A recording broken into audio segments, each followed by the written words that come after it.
Hello, I'm Higher Vibrations, and so are you. Right now, there's a lot of experience of mourning. There's a lot of experience of trying to decide how to process all of the loss. And it's a strange experience, at least for me, in this point in my awakening period process. It's that it's a different sensation, and I don't really know what to do. I don't know how to feel, and it's draining.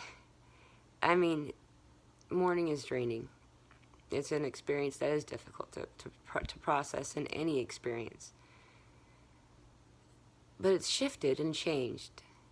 And when it comes to something so familiar, when a change so dramatic occurs, it can cause a whole bucket of extra problems simply because we don't really know where, the cookie cutter, where's our standard, where's our routine, where's the expectation that we've always had available to us, where's that?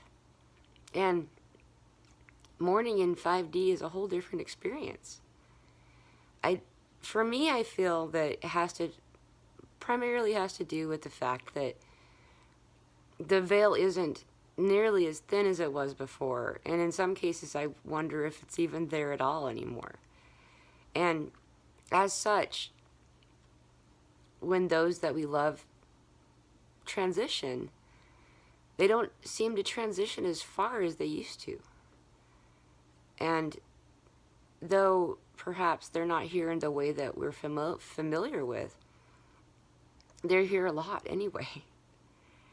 And the sensation of complete mourning, it almost feels like it's put on hold, and it's difficult to understand.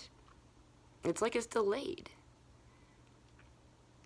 I've always had the experience of when people have passed away, when people have transitioned, they have always come and said goodbye.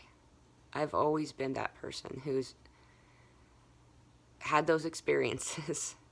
I tried to keep it a secret for a long time at one point in my life, simply because it's inconvenient for people to know. But it's different than that now. It's something more. As the past few months have gone on, I've said goodbye to a lot of people.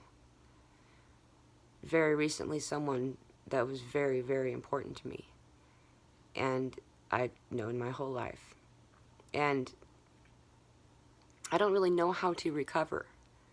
I don't know how to move through it, simply because it's not something that I have any expectation for.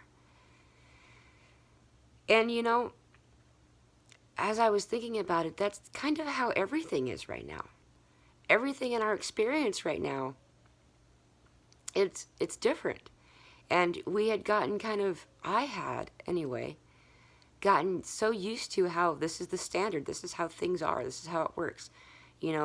It may be inconvenient, uncomfortable, and completely uncalled for, but that's just how things were. But that's not the case anymore. We're in this time of great change, and that's exciting. There's so many things that we had just become used to and just accepted as that's how things are. And maybe even knowing how horrible it was. That's just how life is.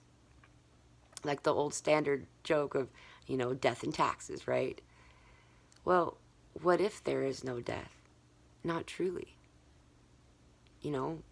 What if it sounds very likely that in the somewhat near future, taxes might not even be something that are exactly an expectation that you can really rely on. What else? What else is going to be different?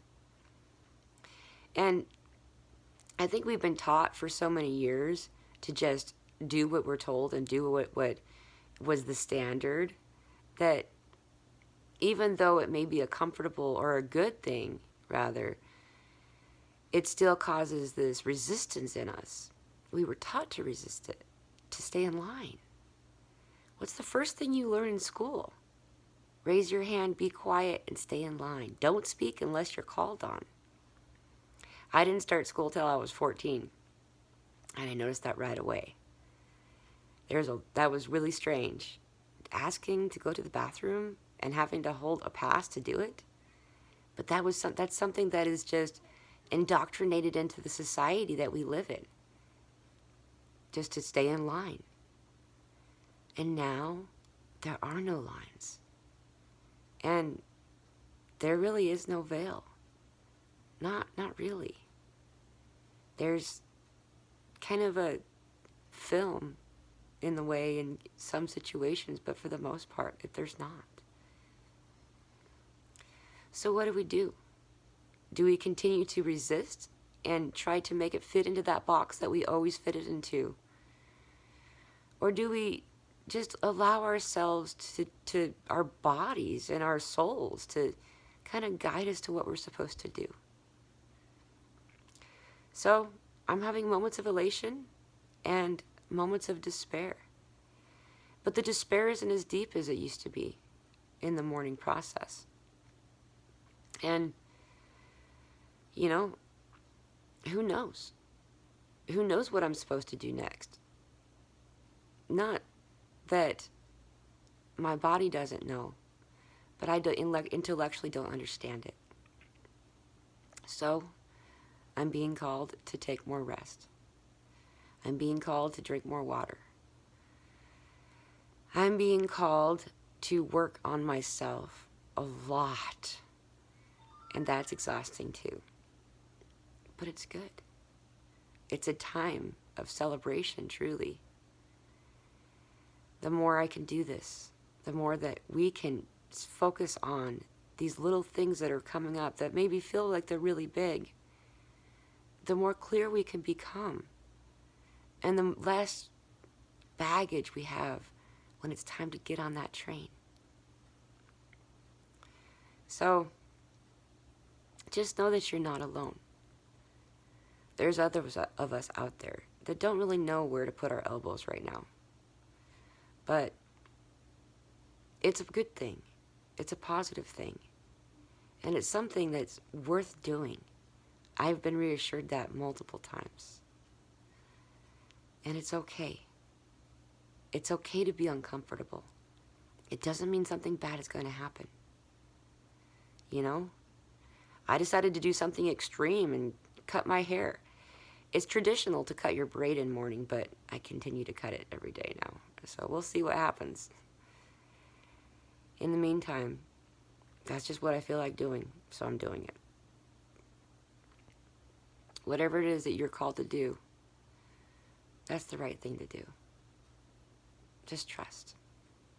Go into a place of meditation, drink lots of water, and take as much rest as you possibly can. Be gentle with yourself. Not only are we feeling our own mourning, but we're feeling the mourning of the many. And it's okay. Everyone needs to grieve in order to be clear enough for the other side. I hope you're having a wonderful day. Aho blessings.